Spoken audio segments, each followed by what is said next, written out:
Yani besmele çekmedik diye onun gelip işeme hakkı mı oluyor? Ben milletin evine buraya besmele çekmemesiniz diye oturup çövdürüyor muyum? Böyle bir hakkı mı var yani? Çekmemişim, unutmuşum. Bu hemen senin gelip işeyeceğin anlamına mı geliyor? Onun bunun evine işlenilir mi? Ha sen koskoca şeytansın, anladın mı? Koskoca şeytansın, senin bilmediğin yok.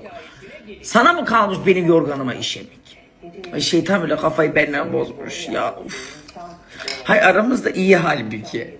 Yani benim de yorganıma işiyorsan artık ne diyeyim. Ama ben senin bacağına işleyeceğim, sen dur. Allah'tan ki çok yeni bir Yok ya, o da yeni yorganımdı benim. Allah'ın belası, bari eskilerden işiyeydin. Hiçbir şey demiyorum. O kadar günahım var, bir de benim yorganımın günah senin boyun olsun inşallah. Yorganda gene var, kopar gene var. Hiçbir şeycikler demem.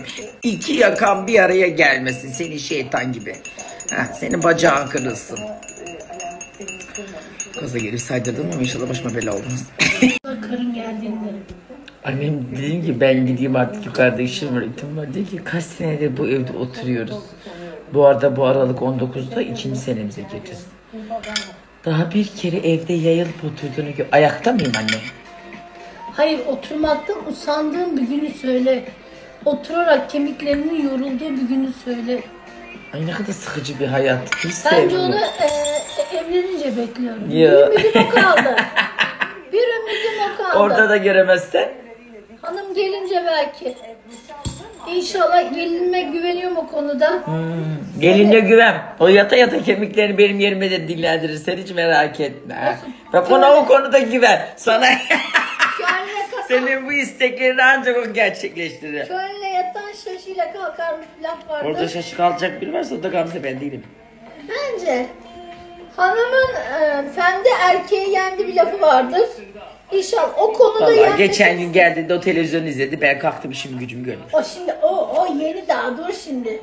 Lekeyi nasıl çıkartacağımı merak edenler, ben de bilmiyorum nasıl çıkacak. Ama önce bir beyaz sirke dökeyim dedim. Bismillah. Bir beyaz sirke dökelim şöyle bir. Bismillahirrahmanirrahim. Aynaşanın kaynaşanın yol üstünde oynaşanın elek satan kör paşanın. Sonra üstüne bir de çamaşır suyu dökelim. Makineye atmadan önce bir döküm çamaşır suyunda. Dur biraz da sirke dökeyim. Hadi bakalım, biraz beklesin, sonuç ne olacak ben de sizin gibi merak ediyorum. Neyse efendim, şeytan Allah nasıl biliyorsa öyle yapsın diyelim. Evet, balcı İrfan'dan siparişlerim geldi. Bir Erzurum damadı olarak tabii ki de ispir fasulyesi vazgeçilmezimiz. Balcı İrfan abim Erzurum'un en meşhur balcısı.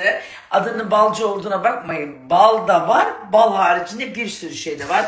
Tereyağından tutun kaşarına, sucuğuna kadar her şey gayet organik ve özellikle bal konusunda belgeliler. Hem süzme balı hem petek balı var istediğinizde.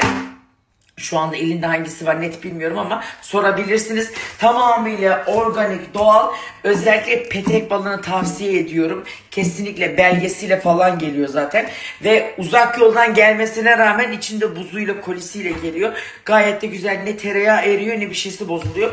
Organik bir şekilde kahvaltılık sipariş etmek istiyorsanız, ispir fasulyesinin tadına bakmak istiyorsanız Balcı İrfan'dan siparişlerinizi verebilirsiniz. Maşın cehizi var gelinimin ay gelinimin. Maşın cehizi var gelinimin ay gelinimin. Yüzüne heset atarır göğdeki ay gelin. Hala yatak odasındayım. Nevresim pike katlıyorum. Ayırdıklarımı ayırdım. Fazla ne varsa her şeyi çıkarttım. Eski püskü hiçbir şey görmek istemiyorum. Kalabalık. Sonra rahmetli anneanneme döneceğim. Onu kullanacağım, bunu kullanacağım. Hiçbir şey kullanmıyorum. Bu arada yorgan çıkmadı. Evet, çamaşır suyu da döktüm. Sirke de döktüm ama çıkmadı. Çamaşır makinesine attım. Ama çıkmadı. Yapacak bir şey yok. Kurutmaya attı, şimdi kurusun. Öyle kullanacağız. Zaten nevresim geçiriyordum. Ne yapayım, sapasağlam yorgan attım mı?